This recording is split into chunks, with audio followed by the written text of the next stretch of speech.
চট্টগ্রাম বিশ্ববিদ্যালয়ের মোট শিক্ষার্থীর ৬৮% আবাসন সুবিধা থেকে বঞ্চিত। ফলে তাদের অনেকেই থাকতে হচ্ছে বিশ্ববিদ্যালয়ের আশেপাশের গ্রামে। সেখানে থাকতে গিয়ে পড়তে হচ্ছে নানা সমস্যার মুখে। সবশেষ ভাড়া বাসায় একটি শিক্ষার্থীর প্রবেশ নিয়ে ঘটে গেছে ভয়াবহ সংঘর্ষ। সংকটের বিষয়টি ভাবাচ্ছে প্রশাসনকেও। তাই আবাসন সংকট নিরসনে নতুন হল নির্মাণের উদ্যোগ নেওয়ার কথা বলছে কর্তৃপক্ষ। চট্টগ্রাম বিশ্ববিদ্যালয়ে শিক্ষার্থীর সংখ্যা ২৮,৫০০। আবাসিক হল আছে ১৪টি, যার মধ্যে ৯টি ছাত্রদের আর ছাত্রীদের হল ৫টি। সব মিলে হলগুলোতে আসন সংখ্যা ৬,৪০০টি, যাতে ডাবলিং সহ থাকার সুযোগ পান প্রায় ৯,০০০ শিক্ষার্থী। বাকি ১৯,০০০ শিক্ষার্থীর নেই আবাসন সুবিধা।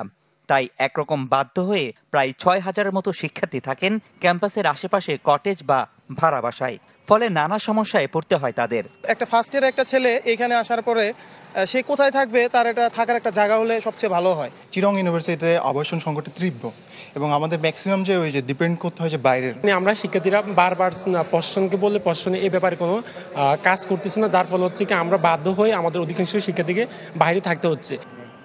সম্প্রতি স্থানীয়দের সাথে শিক্ষার্থীদের সংঘর্ষের পর আবারও আলোচনায় আসছে বিশ্ববিদ্যালয়ের আবাসন সংকটের বিষয়টি। কেননা শতভাগ আবাসন সুবিধা থাকলে হয়তো ঘটতো না এই সংঘাত।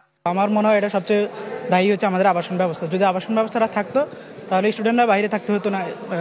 সবার একটা সেফটির একটা বিষয় ছিল এখানে। তো যেহেতু স্টুডেন্টরা বাইরে ছিল, সেজন্য হচ্ছে বহিরাগতরা স্টুডেন্টদেরকে মারতে পারছে, একটা সুযোগ পাইছে। তো ঢাকা ইউনিভার্সিটির দিকে তাকালে দেখা যাচ্ছে বিগত সময়ে এই যে এবার তারা 16টা হল নির্মাণ করছে, কিন্তু সেই তুলনায় আমাদের এখানে এখনো কোনো কিছু আমরা দেখতেছি না। যেটা শতভাগ আবাসনের দাবি যেটা আমরা করেছি, সেটা তো আসলে একদিনের বিষয় না। সেটার ক্ষেত্রে আমরা তাদেরকে সময় দিয়েছি, তারা যতদিন সময় পারে। তবে আমাদেরকে একটা রোডম্যাপ দেখাতে হবে যে আমরা কাজ শুরু করেছি।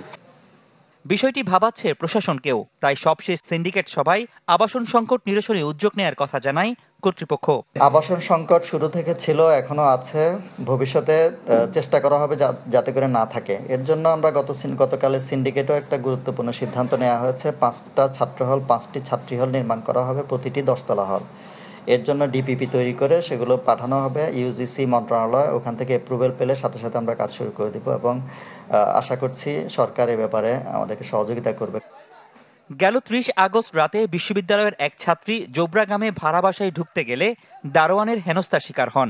এর জের ধরে স্থানীয়দের সাথে দফায় দফায় সংঘর্ষ হয় শিক্ষার্থীদের, যাতে আহত হন ৫ শতাধিক শিক্ষার্থী। জীবন মৃত্যুর সন্ধিক্ষণে আছেন একজন। রনি দত্ত, চ্যানেল 24, চট্টগ্রাম।